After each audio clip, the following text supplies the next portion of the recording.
Bonjour Alexandra Guérin. Bonjour Camille Farrugia.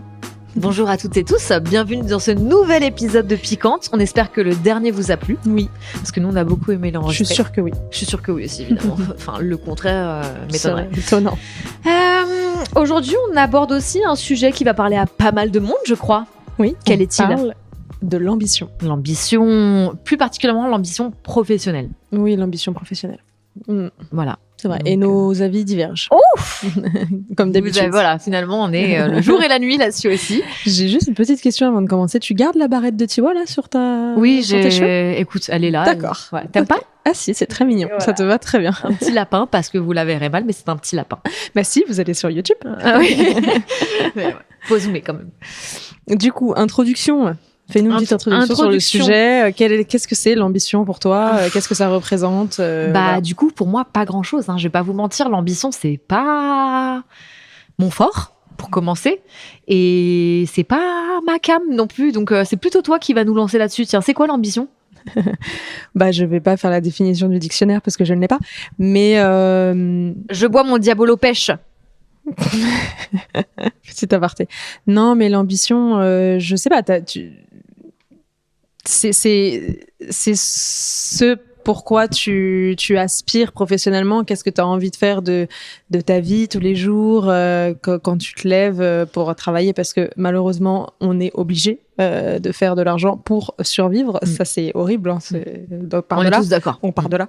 Mais voilà, plutôt que de faire un job que je vais subir au quotidien justement pour survivre, mon ambition à moi, c'est plutôt d'essayer d'avoir quelque chose qui réussit à provide au maximum à mes besoins et qui me plaît.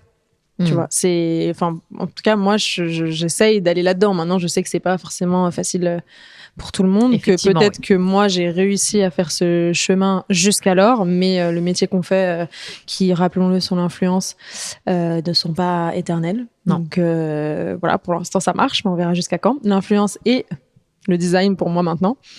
Mais voilà, moi, c'est ça mon ambition à moi, en tout cas professionnellement, c'est de faire quelque chose qui me plaît. Voilà, qui me plaît en fait. Et qui te rapporte de l'argent. Et qui me rapporte de l'argent, évidemment, parce que tu peux faire des choses qui te plaisent et malheureusement galérer. Tout à fait. Et toi, du coup, t'as aucune ambition? En fait, j'ai jamais eu d'idée et d'envie spécifique de carrière parce que j'ai pas de passion. Oui, mais au-delà de l'idée de carrière. Tu vois, moi là, je suis pas rentrée dans l'aspect genre qu'est-ce que je voulais faire quand j'étais petite ou comment, voilà. Mais juste, tu vois, t'as quand même. Tu te dis pas ce truc-là aussi que t'as envie de faire quelque chose non, parce qu'il y a rien. Tu vois. Il y a littéralement rien. On en a déjà, on a fait un épisode sur l'influence où on parle un petit peu de tout ça. On parle de nos parcours chacune. Et moi, j'ai jamais eu ce truc-là de me dire putain, c'est ça que je veux faire, quoi, tu vois. Il y a rien qui te plaît. Fondamentalement. Assez pour. Non, comme j'ai déjà pu en parler, hormis de bosser avec des animaux, notamment des chiens. Ouais, mais ça rapporte pas un rond, en fait. Déjà, la plupart des gens sont dans le bénévolat dans ce milieu-là, et ceux qui sont des salariés, ça reste très compliqué, et ils sont très très peu surtout. Ouais. Et aujourd'hui, on voit déjà de plus en plus tout ce qui est asso-refuge et tout, ils galèrent de plus en plus parce que l'État ne leur verse pas un rond et ils ne vivent que de dons. Sauf qu'il y a plus de besoins d'associations de refuge que de dons, forcément, parce qu'en plus les gens ne gagnent plus d'argent aujourd'hui. Donc c'est impossible d'en vivre, impossible. Ouais. Et tu vois, c'est drôle parce que j'ai une discussion avec une abonnée ce matin qui m'écrivait sur Insta et qui me disait oui, mais par exemple. Il existe des bars où il y a des animaux où des mecs prennent des animaux pour les faire adopter et tout. Et je dis, mais même ça, en vrai, c'est un putain d'investissement financier et tout. Et avant d'arriver à quelque chose, en plus, faut-il en être sûr. Moi, je peux pas, en fait. Je peux pas. Mais du coup, ton ambition, ce serait peut-être pas de faire quelque chose qui peut-être te rapporte moins, mais... si, mais du coup, déjà que ce que je fais actuellement me rapporte beaucoup moins que ce que j'ai toujours fait finalement. Enfin, non, ce que je fais depuis 10 ans pouvait me rapporter à une période. Si là, ça me rapporte moins, là, pour le coup, oui, je suis obligée de quitter mon logement, je suis obligée d'aller déménager dans une zone qui me coûtera bien moins cher que la région parisienne et tout, quoi, tu vois. Mais c'est ça. Non, mais parce que parfois, il y a des gens qui font ce choix, justement, comme tu disais, du bénévolat, etc., juste plutôt par envie et passion de Bien sûr. vivre de quelque chose qui leur plaît, même si il y a des sacrifices à faire à côté niveau financier, par exemple déménager, changer de région, etc. Plutôt que de faire un job coûte que coûte qui va rapporter des sous, mais qui leur plaît pas du tout, quoi. Bah, dans l'idée, je pense que ça me dérangerait pas, mais c'est effectivement le choix de tirer un trait sur tout ce que j'ai actuellement. Oui. Parce que si je décide, bon, déjà, il faudrait que je fasse mon permis, donc il y a ça aussi, il y a ce point noir à explorer. Mais si je fais le choix, je pense que je serais capable de vivre avec moins, parce que c'est déjà le cas depuis quelques temps, et je C'est pense réadapter ton train de vie, quoi. Ouais, et je pense que c'est pas prêt de changer de nouveau. Mais du coup, gagner encore moins, et ça veut dire partir, ça veut dire quitter ce que j'ai, enfin, ça veut dire vous quittez vous, tu vois, enfin, Ouais. voilà. Mais du coup, toi, comment tu définis la réussite dans la vie? Parce que c'est un peu ce qu'on dit depuis tout à l'heure. Bah, c'est un peu le truc bateau, tout le monde, oui, c'est ce que tu disais, faire quelque chose que t'aimes, être heureux, te lever le matin et te dire, putain, Oui. je suis trop content, quoi, tu vois. Après, c'est pas toujours malheureusement le cas, même quand tu fais un job que t'aimes, tu vois, parce que quoi qu'il arrive, en fait, dans tous les jobs, il y a des contraintes, bien sûr qu'il y en a, il y a beaucoup plus de contraintes que d'autres et on va pas commencer à comparer parce que je pense que c'est interminable. Très bien placé. Et nous, on est bien placés, mais ou parfois, au-delà des contraintes, même un job que t'adorais, par exemple, à 25 ans, ça se trouve à 35 ou à 40, tu vois, t'as changé de perspective, d'envie, je sais pas, d'ambition, justement. Et puis, c'est plus du tout quelque chose que t'aspires, comme spécifiquement dans un milieu comme la mode, qui sont des milieux qui te font rêver quand t'es ado, quand t'es plus jeune, comme moi, je voulais absolument travailler dans la mode, faire du stylisme, du journalisme, peu importe. Et puis finalement, une fois que t'es dans le milieu, t'es content d'avoir réalisé ton rêve et tu l'as fait, etc. Mais au bout de quelques années, tu te rends compte des grandes limites de ce milieu ou des grandes difficultés dans lesquelles tu peux te retrouver, surtout dans les interactions sociales avec les autres. Et puis d'un seul coup, tu vois, il y a plein de gens dans ce genre de milieu comme la finance ou quoi, qui changent du tout au tout parce que c'est trop, en fait, au bout d'un moment, plutôt mentalement. Et puis qui abandonnent tout et vont vivre soit loin, soit restent là mais changent complètement de carrière, tu vois. Donc tu peux aussi beaucoup évoluer. Ah, je peux, mais en fait, c'est ça, c'est que tu vois, souvent, c'est des gens, ça vient d'une aspiration, tu vois. Et moi, j'en ai pas parce qu'en fait, ce qui est hyper limitant dans ma vie actuelle, c'est que techniquement, j'aime ce que je fais. Dans le sens où moi, l'influence, ça me plaît. Enfin, j'ai toujours aimé ça. J'aime toujours partager. Juste, ça ne me rapporte plus, en fait. Parce que je pense que, comme je l'ai dit, justement, je le rapporte encore à cet épisode sur l'influence. Bon, déjà, on fait partie d'une ancienne génération. Au-delà de ça, moi, je suis relativement niche parce que je fais pas de mode. Non, parce que tu fais pas lifestyle, justement. Ouais, c'est ça. Mais tu fais plus de trucs très niche, genre, je sais pas, la animaux, beauté. Oui, voilà. Même pas, parce que quand tu regardes la beauté, j'en parle plus. Enfin, tu vois, ça fait très très longtemps que je parle plus de beauté sur mon compte et tout, en fait. Et tout ce que je faisais. Et il y a aussi ce qu'on disait, le fait d'avoir été un peu strike sur Instagram, qui m'a empêché pendant une longue période de partager, m'a un peu mise dans ce truc-là où j'ai perdu l'habitude. Là, par exemple, j'ai pas mal de contenu à poster. Je le fais pas. Tu sais même pas comment les poster. Je le fais pas. Ouais, tu vois, j'ai des photos, j'ai même des vidéos. J'ai une vidéo où je fais une tarte, la tarte aux chèvres, épinards, machin. Je suis sûre que, enfin, tu sais, si je la poste, c'est cool, tu vois, genre. Oui. Mais t'es rentré dans un syndrome, tu sais, comme quand on écrit le syndrome de la page blanche. Genre, tu sais que tu as, mais tu fais pas pour autant. C'est ça. Tu vois, tu as l'impression de remettre en question toutes tes capacités, quoi. Exactement. Et puis il y a cette incertitude qui est totale de me dire, ok, je fais du contenu, moi je le fais, ça me plaît, mais derrière, est-ce que ça va plaire? Est-ce que ça va donner envie à des marques de me contacter? Bien sûr. Donc voilà, il y a tout ça. Évidemment, vu que j'aimerais continuer là-dedans et justement avoir cette ambition de me dire, pour l'instant, je vais poursuivre cette carrière et continuer dans ce que je fais et potentiellement revenir à quelque chose d'un petit peu plus florissant, en tout cas qui me permettra de retrouver et une motivation et un train de vie financier plus cool, quoi. Mais alors du coup, est-ce que c'est dû au fait que je ne sois peut-être pas assez ambitieuse, mais pas ambitieuse du tout, même, disons-le. Oui, mais en fait, en gros. La différence, je pense, entre nous deux, c'est que moi, enfin, je sais pas, hein, mais moi, j'ai vraiment ce truc, j'y ai jamais pensé de manière très consciente, mais je pense que j'ai vraiment ce truc de m'accomplir dans quelque chose. Depuis que je suis ado, j'ai ce rêve de réussir ou d'avoir une carrière, ou rêve, c'est un grand mot, mais cette attente, en fait, tu vois, d'avoir un job, un salaire, pas forcément avec un titre, parce que dans ces milieux-là, encore une fois, c'est très difficile parfois de définir ton titre de job. Mais pour moi, c'était important d'aller dans cet accomplissement tu vois, de carrière. Et j'ai l'impression, je dirais pas que ça me définit, mais je pense que quand je serai plus vieille ou quand je parle à ma fille ou quoi, pour moi, c'est important. Bien sûr, tu vois, d'avoir ce truc-là. De pouvoir dire j'ai fait ça ou j'ai réussi à faire ça ou machin, j'ai galéré, j'ai pas réussi tout de suite, mais au final j'ai réussi. Enfin, tu vois, d'avoir un cheminement. Et toi, t'es plus, enfin, je sais pas, tu m'arrêtes si je me trompe, mais plus spontané là-dessus, tu vois. C'est plus en fait, là où le vent te mais parce que toute ma vie a été pour l'instant régie comme ça finalement. Oui. En gros, ce choix de job, je l'ai pas fait. Enfin, il s'est imposé à moi. Oui, et moi à non toi plus, aussi, fondamentalement, oui. Mais encore une fois, t'étais un peu déjà dans un domaine. Oui, je voulais travailler dans la mode. Voilà, c'est ça. T'aimais la mode, tout ça. Moi, ça arrivait vraiment purement par hasard. Mais déjà, quand tu regardes comme toi, t'as pu le dire, moi, plus jeune, j'ai jamais vraiment eu ce désir de réussite. Tu vois, c'est pas un truc après lequel je courais ou quoi. Mais c'est vrai que je crois que c'est peut-être plus handicapant. Alors, je sais pas en fait. D'être dans ma position que dans la tienne, tu vois. Parce que du coup, ce truc-là, d'avoir une ambition, hein, quelle qu'elle soit, au moins t'as un but, tu vois. Et moi, j'en ai pas. Et je crois que c'est vachement difficile parce que du coup, je sais pas où je vais. Ouais, bah je pense que ta position est plus difficile que la mienne, mais en même temps, quand t'as vachement d'ambition et que tu te mets beaucoup d'attentes, du coup, tu te mets énormément la pression. Ouais, en fait, faut un juste milieu, quoi. Et du coup, parfois, la peur de l'échec aussi peut être compliquée. Ça, pour le coup, moi, malgré le fait que je n'ai pas d'ambition, la peur de l'échec m'empêche de faire énormément de choses. Oui, mais c'est peut-être pour ça aussi. Ouais, c'est peut-être pour ça que t'as pas d'ambition, parce que t'as peur de l'échec. Tu vois ce que je veux dire? Peut-être ça, ouais. Peut-être que l'un et l'autre vont ensemble. Moi, j'y vais quand même, parce que je sais que l'échec fait partie de la réussite un peu. Je pense que c'est pratiquement impossible. D'ailleurs, si t'écoutes les podcasts ou alors des vidéos, il y a un mec sur TikTok, un Américain qui interviewe des CEO, il les croise dans la rue, il fait exprès, il fait exprès, je pense qu'il les chase un peu, tu vois.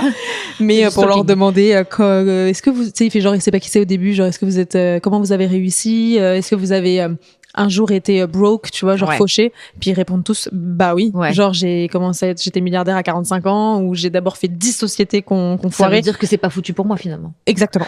Mais il y en a pas un, à part quand ils sont nés déjà dans l'argent, mais sinon il y en a pas un qui dit j'ai réussi du premier coup à 20 ans, j'ai sorti un truc, et bon, ça arrive, mais c'est je pense ultra rare, tu vois. Ouais, donc moi je me dis que l'échec fait partie du truc. Non, je suis d'accord. Bon, après un minimum d'échecs. Faut être capable de se relever, quoi. Voilà. Tout, tu vois, parce que moi c'est ça aussi, je pense, et c'est ça qui m'empêche de faire énormément de choses, c'est que vu que je le supporte pas, vu que non seulement j'ai peur de l'échec, mais surtout que je le supporte pas, les rares fois où j'ai décidé d'essayer que je n'ai pas réussi, j'ai dit plus jamais en fait. Oui. Et du coup à partir de là, ça fausse encore plus ta confiance en toi et ça peut pas repartir. Mais pour ça l'influence c'est hyper difficile, et les réseaux, parce que sur les réseaux t'as un contenu sur, je vais être gentil, 3, on va dire plutôt 10, gentil, qui fonctionne. Et donc ça fait entièrement partie de notre job, c'est la consistance, parce que si tu commences, tu fais 3 vidéos et elles marchent pas, et que tu dis ça marche pas, j'abandonne, ça va jamais marcher. Il faut absolument être consistant sur les internets, parce que sinon les algorithmes aujourd'hui dirigent tout pour nous, donc tu n'as plus aucun impact sur rien. Tu vois, dernier exemple très récent en fait, c'est il y a pas si longtemps, mais peut-être 2 semaines, j'ai fait 2-3 vidéos sur TikTok qui ont fonctionné toutes à la suite. Enfin, quand je dis fonctionner pour moi, parce qu'il faut partir du principe que j'ai 5000 abonnés sur TikTok, donc je suis pas du tout un gros compte ou quoi. Et en fait, j'ai posté 3 vidéos qui, je crois, ont toutes dépassé les 20 000, 30 000 vues, même peut-être plus pour la première. Et du coup, je me dis, putain, j'en mets, tu vois. Et en fait, j'étais rentrée du coup dans cet engrenage de dire, ok, je vais essayer de faire une petite vidéo par jour. Et en fait, les 3 suivantes sont restés en dessous des 5000 vues, voire des 1000 vues. Et tu vois, j'ai fait retomber le soufflet. Et tout de suite, je me suis dit, non, en fait, de nouveau, en fait, c'est ça. Genre, c'est pour ça que les statistiques ont un énorme impact sur notre santé mentale, malheureusement. Et le problème, c'est que pour ça, et que c'est ça aussi qui fait que sur Instagram, maintenant, je poste que tous les 20 jours, et que les seuls trucs sur lesquels je poste, c'est en story, alors que je devrais être beaucoup plus active en feed aussi, tu vois. J'y arrive pas. Est-ce que tu penses que la pression sociale, la société, les attentes, au sujet aussi de la carrière, des femmes, etc., ça a un impact sur toi?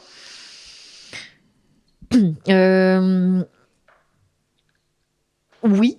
Alors, d'autant plus que j'ai la sensation qu'on assiste d'autant plus depuis ces dernières années, tu sais, donc déjà au fait de voir des femmes entrepreneuses, des femmes qui réussissent, et d'ailleurs bravo, tu vois.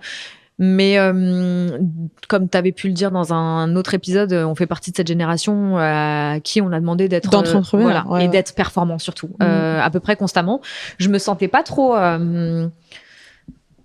concernée, je me sentais pas trop forcée, mais c'est vrai que de voir un peu trop autour de moi, que ce soit télé, magazine, réseaux sociaux, tu sais, des femmes entreprendre et réussir. Bon, après, il y en a qui, évidemment, parlent aussi de leurs échecs, tu vois, mais du coup, j'ai un peu ce truc-là de me dire que je fais nécessairement quelque chose de travers pour que... Enfin, ça a marché, tu vois. Encore une fois, c'est ça aussi, c'est que il y a aussi ce truc-là où ça a marché, et comme tu le disais, ça n'est pas éternel. Le tout, c'est de soit réussir à se réinventer et de trouver son truc. Moi, je sais que, par exemple, ce que beaucoup de gens pas me reprochent, mais me conseillent, tu sais, ça serait de plus faire... des vidéos un peu prises sur le vif, comme je peux le faire parfois en story, où je parle. Moi, je te le dis, Tu vois, par exemple, hier, on m'a envoyé un message, on me dit, fais des lives sur Twitch, tu vois, parce que vu que je suis grave plus comme ça dans la réaction, spontanée, voilà, ce genre de choses, ou quand je fais mes lives, quand il y a des émissions de télé que j'adore et tout. Et encore une fois, mon blocage fait que j'arrive pas du tout à me réinventer, à me dire oui, ça pourrait marcher. Alors que je vois des TikTokeuses ou des meufs sur Insta qui font juste des vidéos où elles sont dans leur salon, elles racontent ce qu'elles ont fait aujourd'hui, mais le fait qu'elles soient un petit peu fun, les boosts de fou, et ça marche incroyablement bien pour elles. Je me dis mais moi je peux être cette meuf là, tu vois. Mais vu que ça fait toutes ces années que je suis pas cette meuf-là. Mais si, t'as toujours été cette meuf-là hyper spontanée, qui raconte des anecdotes et tout, mais tu l'as pas fait en ligne. Exact. Enfin, si, mais ça a toujours été du contenu comme de la story, des choses vraiment éphémères. Ça a jamais été vraiment mon créneau fixe, tu vois. Et du coup, ça me bloque énormément, quoi. Mais donc, je pense que, quelque part, ça influe vachement sur moi, quoi. C'est hyper, c'est vrai qu'on est une grosse génération d'entrepreneurs. Je sais pas si on nous a forcés ou si on l'a surtout découvert, mais tu vois, contrairement, j'en parlais en plus avec mes parents il y a pas longtemps, contrairement à nos parents qui et c'est horrible ce que je veux dire, ça va être mal dit, mais ils savaient pas. Tu sais, leur génération, nous on est dans la surinformation, et leur génération, eux, elle était dans la sous-information. Tu sais, ils étaient là, ils vivaient leur meilleure vie. Mais eux, c'était genre métro, boulot, dodo, mais c'était bien. Enfin, ça leur convenait, ça les satisfaisait. Mais parce qu'ils avaient même pas conscience qu'autre chose était possible, en fait. Enfin, donc, en fait, il y a tout un mindset. C'est même pas qu'ils étaient, parce que mon père, il me disait, oui, on était un culte, mais c'est pas qu'ils étaient fondamentalement un culte. Mais il me disait, moi, à 20 ans, je sais pas ce que c'était la Thaïlande, tu vois ce que je veux dire. Parce qu'à l'époque, ils avaient pas Internet, tout ça. Et donc, ils se contentaient, en fait, de ce truc-là. Et parfois, ils étaient, plus heureux. C'est une vie simple, finalement. Oui, mais du coup, nous, on est, au contraire, été la génération qui découvre, qui grandit avec Internet, machin, donc qui entreprend. Mais je pense qu'on n'est pas fondamentalement tous faits pour entreprendre. Bien sûr que non. Je pense qu'il y a des gens qui sont bien meilleurs il y a des salariés, il y a des gens aussi qui sont pas du tout faits pour être manager, tu vois, manager des gens. Moi, par exemple, je pense que je suis faite pour entreprendre parce que c'est grave mon truc, mais pas pour manager. Tu vois, je pense pas que je serais capable d'avoir des employés. Alors que moi, plus inverse. Parce que je pense que je serais pas bonne dans le fait de déléguer tout ça. Enfin, peut-être ça s'apprend, mais je sais pas, je pense que c'est pas mon truc. Mais du coup, je pense que ça te met énormément de pression, en effet, ce truc de girl boss, femme entrepreneur, parce que aussi, l'émancipation de la femme, etc. Et du coup, quand tu vois d'autres femmes réussir et tout, tu dis, pourquoi pas moi, tu vois. Mais fondamentalement, c'est pas dans la personnalité de tout le monde. Ah non, puis c'est pas obligatoire, tu vois, genre c'est pas, comment dire, c'est pas un gain de trucs. Oui, t'es pas au-dessus dans la société parce que t'as entrepris quelque chose et que tu l'as réussi. Parce qu'on entreprend tous des choses, même soit professionnelles ou personnelles, à notre échelle, et on le réussit, et ça doit être suffisant pour nous. Tu vois, c'est pas ok, moi je suis, tu sais, tu balances pas ça aux gens, moi je suis entrepreneuse, donc je suis mieux que toi parce que toi t'es salarié, tu vois. Mais il y a des gens, des gens qui sont salariés, qui accomplissent des trucs de fou et qui sont très heureux, en fait. Et bien sûr, c'est pour qu'une société fonctionne, il faut des employés, enfin, bien sûr, qu'une entreprise. Et c'est même ça, tu vois, tout ce truc-là du bien-être en entreprise et tout, parce que moi j'ai fait j'ai fait 10 ans de salariat. Ça, c'est un vrai sujet en France. Oui, mais ça l'a pas été pendant tellement longtemps. Enfin, tu vois, mais c'est un vrai sujet qui est pas encore bien géré. Ah oui, clairement. Parce que la France, la présentielle, par exemple, c'est lunaire, tu vois, le fait de devoir être là absolument dans le bureau jusqu'à 19h alors que t'as fini de travailler, en fait, tu pourrais faire des choses à distance, tu vois. Ce qui est fou, c'est que ça a très bien fonctionné. On avait vu pendant le Covid le distanciel et tout, et puis en fait on sait pas pourquoi, tout le monde se disait oui, quand ça va être super et tout, et en fait ils ont tous demandé à leurs employés de revenir parce qu'ils avaient l'impression que tout le monde se relâchait un peu. Et après il y a grave ce truc là aussi en France, Alors je sais pas, du coup, moi je connais pas suffisamment les mentalités des autres pays, enfin hormis les États-Unis où effectivement ils sont graves dans ce truc-là, réussir, tout ça, machin. Mais c'est drôle parce qu'il y a pas longtemps, je promenais autre chose, il y avait une dame d'un certain âge qui était au téléphone derrière moi et qui disait, bah tu vois, moi quand j'étais jeune, j'étais volontaire, je bossais. Aujourd'hui, les jeunes ils veulent plus rien foutre et tout. C'est et vrai. c'est quelque chose qu'on entend énormément. Ouais, mais nos alors du coup, anciens. est-ce que c'est 100% réel? Tu vois, dans le sens où est-ce que vraiment les jeunes entre guillemets, je pense dont on fait partie, Non, parce je qu'à mon pense- avis pour elle c'est en dessous de 40 ans, tu vois.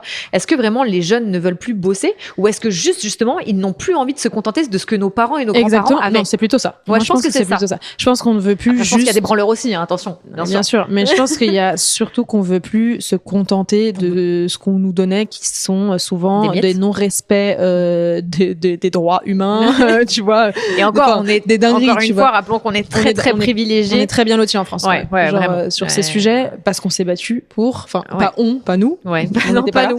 mais des gens se sont battus. Ouais. Mais je pense que c'est juste qu'on veut plus se contenter de ça, quoi, tu vois, Ouais. de ce que nos parents ont accepté.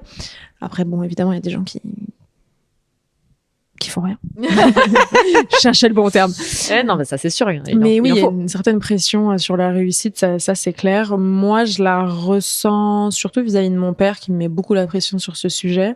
Parce que faut mettre un contexte aussi.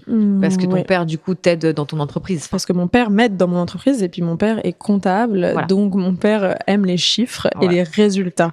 C'est ce genre de personne dans la finance. Et peu importe ce que tu fais, tu peux être troubadour, c'est pas son problème. Il faut que Lui, tu ce gagnes. qu'il veut, c'est que tu arrives à provide pour toi et surtout pour ma fille, parce que maintenant, bah moi j'ai une fille, donc voilà.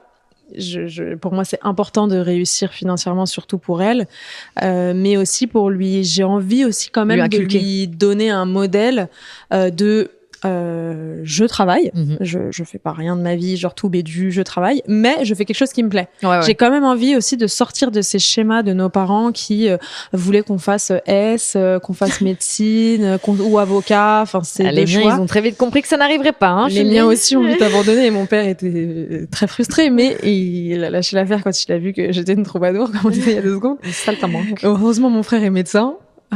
Il a sauvé l'honneur. Génial. Mais moi, j'ai vraiment envie de lui montrer, enfin, j'ai envie de sortir de ce schéma en lui disant, bon, tant que tu fais quelque chose qui te plaît, faut que tu puisses vivre également, s'il te plaît. Mais voilà, j'ai envie de sortir de ce truc-là pour lui montrer que c'est possible. Ouais, Que bien c'est sûr. possible de faire autrement. Tu vois, tu n'es pas obligé d'être dentiste pour gagner bien ta vie, même si les dentistes gagnent bien. leur vie. Bravo les dentistes. Bravo à eux. Non, Même si on vous déteste. ça fait mal. Mais d'ailleurs, donc toi, t'es dans l'influence depuis des années maintenant, sauf que t'as aujourd'hui trouvé en plus, en parallèle, une autre carrière qui te fait Ouais. envie, qui te plaît. Comment... Donc du coup, c'est quand même une ambition qui est grandissante parce qu'il y a autre chose qui s'ajoute finalement. Déjà que tu l'étais Ouais. avec l'influence, mais là, il y a une autre corde à ton arc, entre guillemets.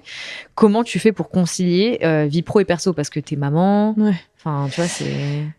C'est vrai que le prochain projet là, de design d'intérieur que vraiment j'ai très envie de réussir me paraît gros. Et je pense que ça va être beaucoup de travail. On vient juste de commencer, je dis on parce que justement mon copain actuel Ryan, on a l'ambition de faire ça ensemble et de travailler entre Paris et Genève parce que lui vient de Genève.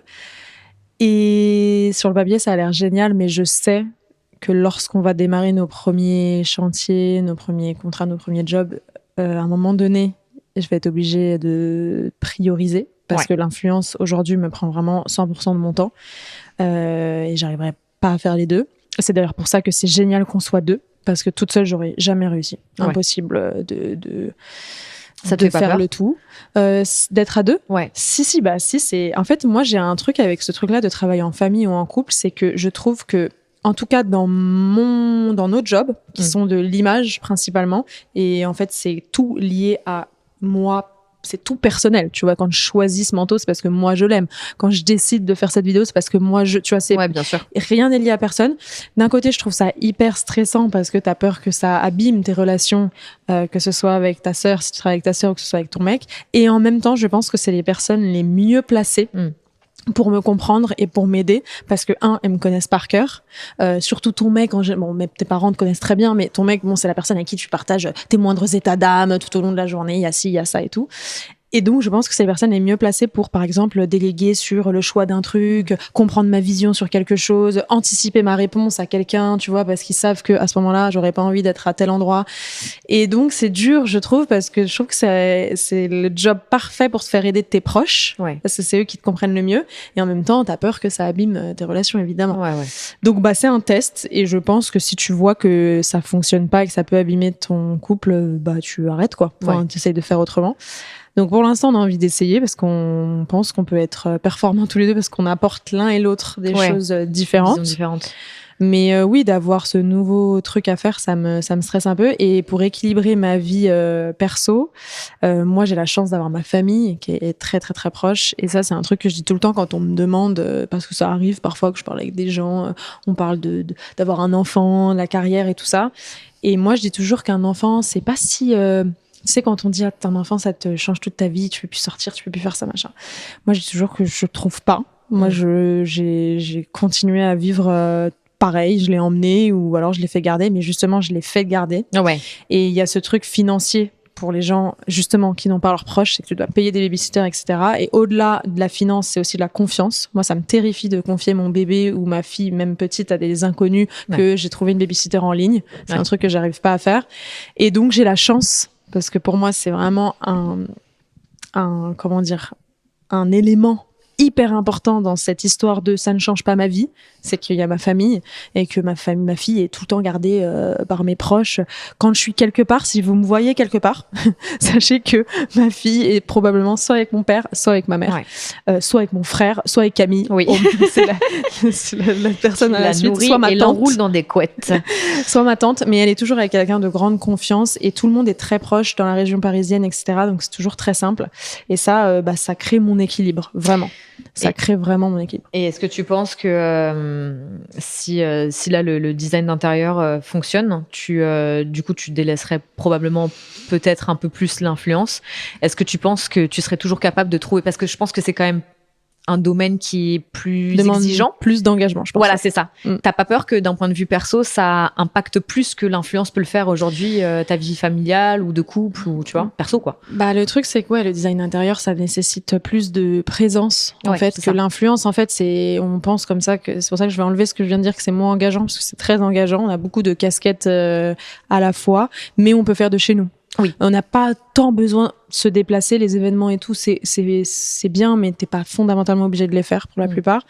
Alors que la design intérieur, tu dois aller sur des chantiers, qui sont pas toujours en plus à côté, nécessairement, c'est ça, en bas de chez toi, quoi. Ça nécessite du déplacement et je pense que pour l'équilibre, ce qui est cool, c'est que ma fille est quand même grande.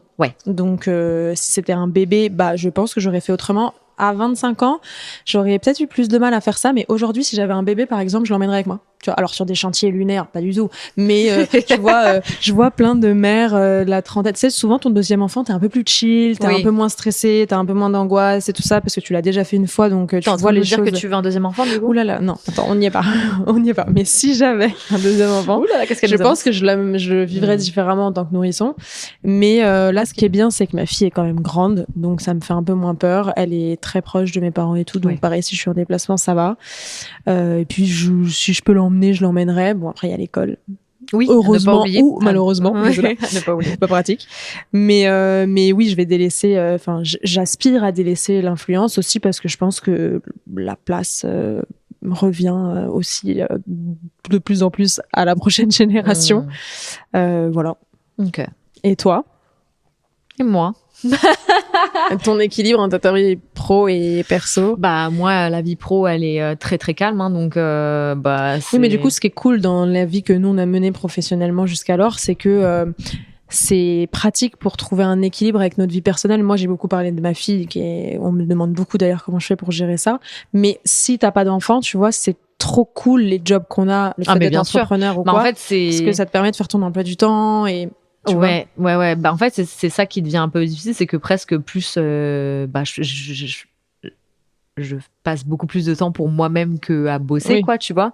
Donc c'est là que ça devient presque frustrant parce que c'était trop bien quand je pouvais faire du 50-50 où j'avais vraiment cette notion de ok, là je bosse machin, et puis là je vais prendre du temps pour moi, tu vois. Là je prends que du temps pour moi, mais à la fois, tu vois, genre du coup en fait c'est ça qui est hyper qui est hyper embêtant, c'est que c'est un peu le serpent qui se mord la queue parce que je suis dans une période où ça va pas, donc tant mieux d'avoir cette possibilité de prendre du temps pour moi, mais à la fois c'est aussi dû au fait que j'ai trop de temps pour moi que ça ne va pas. Oui, Donc mais c'est dommage que tu vois ça comme ça parce que comme notre job c'est nous et que c'est notre image, notre vie personnelle parfois, alors t'es pas obligé de déballer tous les aspects de ta vie personnelle, même si souvent les gens ont l'impression qu'on leur donne beaucoup d'infos, en vérité il y a beaucoup de choses qu'on garde pour nous et c'est très contrôlé, mais justement, tout ce temps que tu as pour toi, ce sont des moments de vie, des anecdotes, des moments pour tourner du contenu, créer, que ce soit créer des looks comme moi je fais, ou que ce soit des trucs beaucoup plus spontanés, que tu devrais utiliser pour les transformer en contenu, parce que normalement, en fait, au départ, c'est ce qu'on fait. Bien sûr. On partage notre quotidien. Je le fais, et puis soit je supprime, ou alors je fais pas, je me dis que ça intéresse pas, que c'est nul, que machin, enfin, de toute façon, ça, voilà, on en a déjà parlé.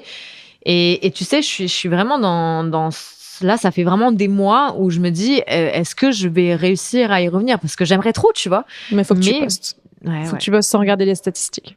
Moi, je fais plus, mais tu sais, je sais pas. C'est vraiment, il faut que j'arrive à prendre le taureau par les cornes, quoi, tu vois. Confie tes réseaux sociaux à quelqu'un d'autre. Mais tu sais quoi, justement, le fait je vais poster à ta place. Toi, tu regardes pas les statistiques. On n'en parle plus. Tu vois, un truc qui est aussi ultra important et dont t'as parlé tout à l'heure, donc.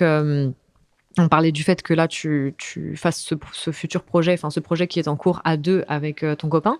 Moi, je sais que quelque chose qui m'a vachement impacté dans mon job et qui m'impacte encore aujourd'hui, c'est que les dernières personnes avec qui j'ai partagé mon quotidien, déjà, soit sont pas là parce qu'elles travaillent la journée comme des gens normaux en société, mais surtout, elles n'ont pas ce truc-là de faire... comme Ryan peut le faire avec toi, par exemple, à te prendre en photo, à te prendre en vidéo, à faire du contenu avec toi. Moi, je sais que mon mec serait pas contre l'idée de faire du contenu sans qu'on le voit ou quoi, tu vois. Mais de lui-même, faut que tu lui demandes. Voilà, c'est ça. Il a pas ce réflexe que de sortir son téléphone pour, par exemple, pour une fois, je me suis un peu habillée, maquillée, comme là, vous me voyez, parce que sachez que c'est très rare, comme je l'ai déjà dit, je suis souvent démaquillée, jogging, pas coiffée. Surtout la barrette. Voilà, la barrette. Mais tu vois, je sais que, par exemple, c'est con, mais un de mes ex avec qui j'étais au moment où ça marchait vraiment bien pour moi, lui aussi utilisait vachement les réseaux sociaux comme outil pour son taf qui était coach sportif. Et du coup, il avait un peu plus cette habitude de me filmer, me prendre en photo, et derrière, ça me fait moi du contenu que je peux utiliser. Bien sûr. Là, aujourd'hui, je suis toute seule et je crois que limite... Bon, il essaye de me tirer vers le haut, il essaye de me pousser à faire des trucs et tout, mais je crois que j'ai besoin que tu me prennes par la main, tu vois. Si là t'es dans un moment de ta vie aussi où t'as besoin qu'on te prenne par la main. Ouais, voilà, c'est ça. Si j'avais quelqu'un, je pense, dans mon quotidien, qui me disait, vas-y, viens, on sort, comme quand, à l'époque où t'étais vraiment pas loin de moi et qu'on sortait, qu'on allait faire des photos ensemble, on se rejoignait un matin, on shootait 2-3 fois et voilà. Là, j'essaye, moi, de te dire, pas forcément les photos, mais posts. Ouais, mais en fait, le truc, c'est que même le contenu, le faire, ça devient difficile, tu vois. Donc, je crois que enfin, bon, après, c'est pas de sa faute, hein, tu vois. Genre, c'est juste pas ancré en lui. Enfin, il a pas du tout cette habitude du partage. Instagram, il utilise pas du tout de la même manière que moi. Mais si j'avais quelqu'un comme ça, en tout cas, pour m'accompagner, ça m'aiderait peut-être un peu plus, tu vois. C'est probablement aussi la raison pour laquelle j'ai envie de travailler avec Ryan pour la première fois, parce que mes autres copains avec qui je suis restée souvent assez longtemps n'avaient pas non plus cette fibre. Et puis tu sais, tu leur demandes, tu font 4 photos, tu leur redemandes une fois, ils disent tu sais, encore. En fait, alors moi aussi ça me gonfle de faire une photo, je te dis la vérité. En fait. Mais il me faut un peu plus d'investissement de ta part. Il y avait une poubelle derrière là, par exemple, ça aurait été bien de le remarquer. Mais lui, il a vraiment ce truc de vouloir faire avec moi, avoir plein d'idées, d'être hyper créatif et tout. Donc du coup, forcément, bien sûr, ça donne envie de s'investir. Ça te propulse, quoi. Ouais, bien sûr. Mais du coup, en conclusion, quel conseil tu donnerais au toi de 20 ans? Alors, en plus, c'est hyper difficile parce que moi, à 20 ans, j'étais déjà salariée depuis 4 ans. Parce que moi, j'ai quitté l'école à 16 ans et j'ai commencé à bosser à ce moment-là. Mais toi aussi, t'as fait ce truc que t'as pas dit, parce que moi, j'ai jamais été salariée. Enfin, j'ai fait des stages de très longue durée dans des sociétés, donc j'ai vécu ce truc de salarié, mais en stage. Mais après, plus jamais. En fait, la différence, alors que toi, tu l'as vécu quand même. En fait, c'est que la différence, c'est que vu que toi, tu avais des envies et que du coup, tu as dû passer par des études pour les atteindre et tout, moi, au moment où tous mes potes étaient en études, etc., je travaillais déjà. J'étais déjà dans la vie active et c'était déjà dû au fait que je n'avais pas d'ambition, ou en tout cas pas de but. Oui, tu vois, savais pas ce que tu voulais faire comme études, etc. Déjà, je ne savais pas ce que je voulais faire comme études. Et puis, encore une fois, la conjoncture de ma vie à l'époque, donc mon papa malade, tout ça, m'a poussée dans une certaine direction, à savoir, je me sens pas à ma place à l'école. Et tu sais, c'est drôle parce que dans le podcast qu'on a enregistré avec Agathe, elle aborde le sujet de son père qu'elle disait qui était un peu ce truc de génie dépressif et tout. Bon, je me vois pas du tout comme un génie, mais on va le savoir très bientôt. C'est vrai qu'on va le savoir très bientôt. Mais cette sensation, voilà, de pas être à ma place et d'être très triste, incomprise, d'être très triste dès très jeune finalement, tu vois. Est-ce que c'est pas aussi un truc qui a fait que je suis ce que je suis aujourd'hui? Oui. Et donc voilà, moi j'ai arrêté l'école à 16 ans. J'ai commencé à travailler dans la foulée. J'ai fait 10 ans de salariat. Encore une fois, je me sentais pas à ma place. Pourtant, j'étais très heureuse en tant que salariée, mais au bout d'un moment, en fait, c'était plus j'ai fait de la vente. Donc, c'était plus le rapport à l'humain qui commençait à me déranger profondément. Mais qu'est-ce que je lui dirais à la moi de 20 ans? Honnêtement, je crois que le début de l'entrepreneuriat, ça a été entrepreneuriat d'ailleurs. Ça a été mes plus belles années. Parce que en fait, de par les gens qui m'entouraient et de la chance aussi certainement, enfin en tout cas ce que je qualifie de chance, j'ai vécu des trucs que je n'aurais jamais pu vivre autrement, auxquels je n'aurais jamais aspiré non plus. Donc je leur ai probablement dit ne change rien parce que ça va se passer et ça va être génial. Et à la fois, je lui dirais te repose pas trop sur tes lauriers non plus quand même. Tu vois, parce que tout ce que tu vis à l'instant présent peut aussi bien s'arrêter de la même manière, tu vois. Donc peut-être de vivre le moment tel qu'il est, sans pour autant s'arrêter de donner de sa personne, quoi, tu vois. Nous, ce qu'on aimerait que tu lui dises à toi de 20 ans, c'est prends confiance en toi. Elle n'y arrivera pas parce que c'est lié plus tard, en tout cas. Ma belle, tout ça accroche. Parce que tout ça est toujours lié, malheureusement. Ouais. Et toi? Et moi, moi de... quoi, la petite Alexandra de 20 ans? Moi, à la moi de 20 ans, je lui dirais continue, ma belle. Tu vois, toi aussi? Non, parce que moi, je suis sûre que les petits rêves que j'avais, qui étaient des rêves totalement matérialistes et complètement basiques, d'aller à des défilés de mode et de travailler dans la mode, etc., je l'ai fait. J'ai réussi. Donc je dirais pareil, fais-toi confiance, parce que je me suis fait confiance aussi pas mal, parce que en l'occurrence, je l'ai dit tout à l'heure, mon père me faisait pas forcément confiance sur ses choix. Imagine mes parents quand j'ai arrêté l'école. Ouais, il n'était pas tout à fait d'accord. L'idée de après il m'a payé mes études, hein, donc merci à lui. Il a quand même été dedans, mais il a fallu le supplier à plusieurs reprises, lui demander beaucoup d'indulgence, ce qui n'était pas facile pour lui, surtout à l'époque. Je pense qu'aujourd'hui, il a vraiment mûri sur ces sujets, etc. Parce que je pense qu'en vieillissant aussi, et puis grâce à tout ce qu'on disait, Internet, machin, tout ça, cette génération évolue aussi pas mal sur plein de sujets. Et donc, j'ai dû me faire confiance. Et heureusement que j'avais cette personnalité où j'étais quand même dure, où je tenais tête, où je me laissais pas vraiment faire, même avec mes parents, les pauvres. Oh bah, qui le dis-tu? Je vis ça avec Thio actuellement, c'est pas facile. Les pauvres, mais heureusement que j'ai tenu, que j'ai supplié, que j'ai insisté, que j'ai demandé qu'on me fasse confiance, parce que à la fin, j'avais raison pour l'instant. Et puis, je suis assez fière de moi, de m'être écoutée et de pas avoir écouté l'opinion publique. Voilà. Donc, je dirais à la moi de 20 ans de continuer d'être une tête dure comme ça, de se faire confiance et de ne pas hésiter à foncer droit dans ses rêves. Trop bien. Aussi petits soient-ils, selon elle. De toute façon, il faut commencer petit pour pas être déçu. Et après, que diriez-vous à ceux qui ne se reconnaissent pas dans le modèle classique de réussite? Une pression pour réussir. Je pense qu'on a tout dit pendant tout le long. Honnêtement, on peut pas dire qu'on ait suivi vraiment le modèle classique, toi comme moi. Non, je pense que encore une fois, faites-vous confiance. Mais tu vois, je trouve moi j'ai commencé par là, parce que du coup j'ai commencé par être salariée, mais parce que c'était plus une obligation que par choix. Ouais, voilà. Après, il y a aussi c'est ça qui est difficile aussi dans tout ce discours, c'est que bien sûr tu veux suivre tes rêves, bien sûr. T'as envie de ça et tout, mais on n'a pas malheureusement toujours le choix, et ça on a pleinement conscience. C'est pas toujours simple, mais je pense que il faut pas non plus s'abandonner, Ouais. tu vois, genre Il faut toujours garder dans un coin de sa tête que c'est potentiellement possible. C'est possible, ouais, voilà. Et ce que j'allais dire, c'est que je pense qu'en vieillissant, enfin, en tout cas, moi, ça me l'a prouvé, mais sur tous les aspects de ma vie, que ce soit le travail, que ce soit l'amour, que ce soit l'amitié et tout. Et on n'y croit pas trop quand on est plus jeune, quand bien même les plus anciens nous le disent, mais c'est tellement vrai, c'est l'intuition.